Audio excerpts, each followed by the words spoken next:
What if I told you that this splash took less than a second in real life? And this too. And also this.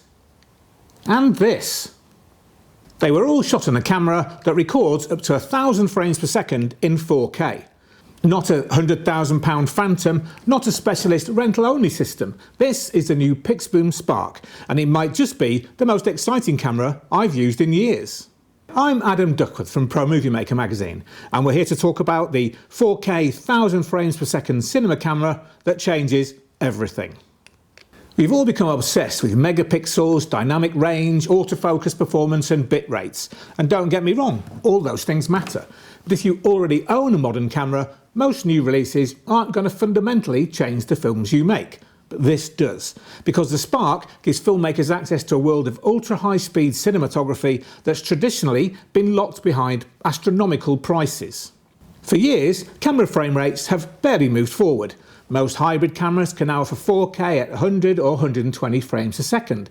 Some can stretch to 240, a few can hit 300, only in HD. But honestly, those figures haven't really changed dramatically in over a decade. If you want genuine high-speed cinematography, you have to look at systems from Phantom, costing hundreds of thousands, or more affordable alternatives like Freefly's Ember. Still brilliant, still expensive, and still very specialist. But enter the Spark. The Spark changes that equation. This compact Super 35 cinema camera shoots up to 1,000 frames per second in 4K, 1,800 frames in 2K. It uses a modern backside illuminated sensor. It has a global shutter, and it records continuously to SSD storage. And that's the really important bit, continuously. So why does this matter? Well, traditionally, high-speed cameras record onto RAM. You shoot for a few seconds, you wait, you dump the buffer, you wait some more, and then you shoot again. The Spark behaves just like a normal cinema camera. You hit record, you review your footage immediately on the screen, and then immediately you're ready to shoot again. No waiting around, no workflow nightmares, just endless super slow motion goodness. Now, the Spark doesn't look like a laboratory experiment. It actually looks like a modern cinema camera, or maybe an Apple-designed cinema camera. Because it's sleek, it's compact, it weighs just over 1 kilogram, it comes with a touchscreen, it has proper physical controls, and it's small enough for drones, gimbals, and handheld work. There's also a V-mount slot on the back for you to mount a large battery, and we rigged ours up with an Atomos monitor, and it felt, well, completely familiar. Except for one thing, it's unbelievably fast. This is where the Spark becomes special. We filmed water balloons exploding, party poppers firing, birds taking off, dogs catching treats, coffee beans dropping onto a bag, motocross racing, and every single subject looked fascinating. That's the magic of high-speed cinematography. You start seeing things the human eye normally doesn't see. Water behaves differently, dust behaves differently, people move differently. Everything becomes cinematic. Now, another huge benefit is the global shutter sensor. Unlike most mirrorless cameras, unlike Sony's A9 Mark III, there is no rolling shutter which causes distortion. So no bent verticals, no wobble or skew as you pan. Fast-moving subjects remain geometrically correct, and at these frame rates, that's absolutely critical. Because it's a modern backside illuminated sensor, image quality is surprisingly good. Pixboom claims more than 13 stops of dynamic range, and honestly, the footage looks fantastic. Colours are rich, noise is low, and the second native ISO of 1600 is genuinely usable. But there is a catch. Of course, there are compromises, and that's that you need lots of light. Physics hasn't changed after all. At 1,000 frames a second, using the 180 rule, you're often shooting around 2,000th of a second.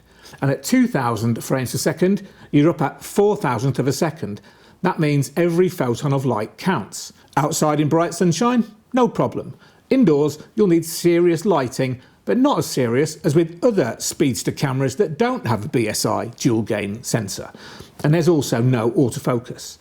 And of course, the proprietary RAW workflow currently requires conversion before editing in your favourite NLE. But actually, that process is painless and relatively simple. I really like the simple nature and ease of use of Pixboom's RAW converter.